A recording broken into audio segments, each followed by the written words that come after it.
Hello everyone. Here I'm going to talk about a literary piece of work, a poem. Actually, a literary piece of work, it is just a web of allusions, similes, metaphors, symbols, and so many other literary devices. So, it is just a researchy work to understand a literary piece of work. You can dig it too deep to understand the literary work. So one of them is The Patriot, written by Robert Browning. Here we have one allusion, or you can say passing reference, that is regarding Icarus. But if you don't know Icarus's mythology, then I don't think you can understand that better. So I'm here to talk about Icarus's mythology. Who was Icarus and what is that mythology? So let's start it. The fall of Icarus. Icarus was a minor character in Greek mythology, famous for not surviving the transition from boyhood to manhood.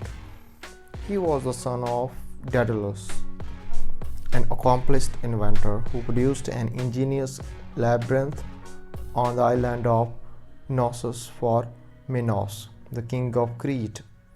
Even Daedalus couldn't find a way out of his maze sometime after building it.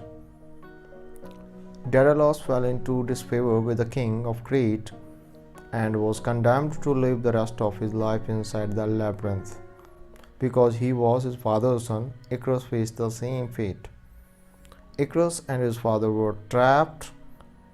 Ever the inventor, Daedalus built wings of feathers and wax to escape.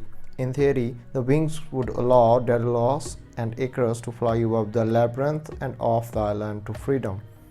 Just before their flight, Daedalus warned his son to be careful. If he flew too low, his wings would get wet in the ocean. If he flew too high, the sun would melt the wax, and the wings would disintegrate. Icarus took off with all intentions of following his father's sage advice. Away they flew, escaping the labyrinth.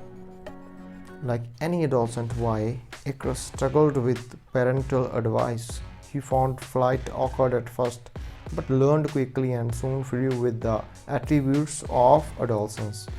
His physical strength made up for his lack of coordination and balance. Also, like the many adolescents, Icarus moved rapidly from ungainliness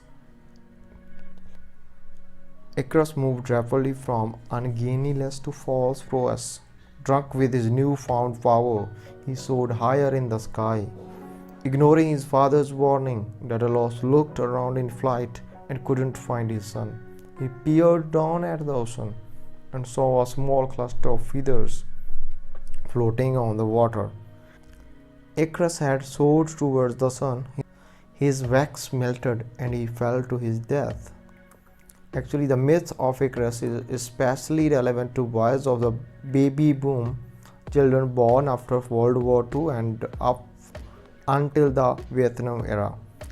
It teaches us about power in our relationship with our fathers. Myths reflect subconscious truth. Power can be a dangerous and potentially fatal commodity for a boy as he transitions from boyhood to manhood. The myth of Icarus and his father, Daedalus, teaches by its tragedy. Examining this myth in the light of the psychic experience of our adolescent years can illuminate how we internalize power in our lives as men. So, in Robert Browning's The Patriot, one allusion is given here that is regarding this Icarus mythology. What is that? We discuss. Whenever you read the poem, The Patriot, here you have two lines. Alack, it was I who leaped at the sun to give it my loving friends to keep. Here it is clearly a passing reference or allusion to Icarus' mythology. How Icarus met with the death because he was overambitious and because of his transition from boyhood to manhood and because his newly owned power. So same way it is giving. So same way in Robert Browning's poem The Patriot, the narrator who was hero 1 year ago, now he is victim of mob lynching. People are throwing stones at him, and he is led to gallows, and he faced death. But he believes that he will get justice in God's lap, in God's paradise. So the narrator got that punishment. Maybe he was over ambitious in nature, and maybe he tried to achieve something impossible for the people, and people got him wrong way, and so that's why they put him to death. So this literary illusions you can understand after reading that Agras's story or mythology. Thank you.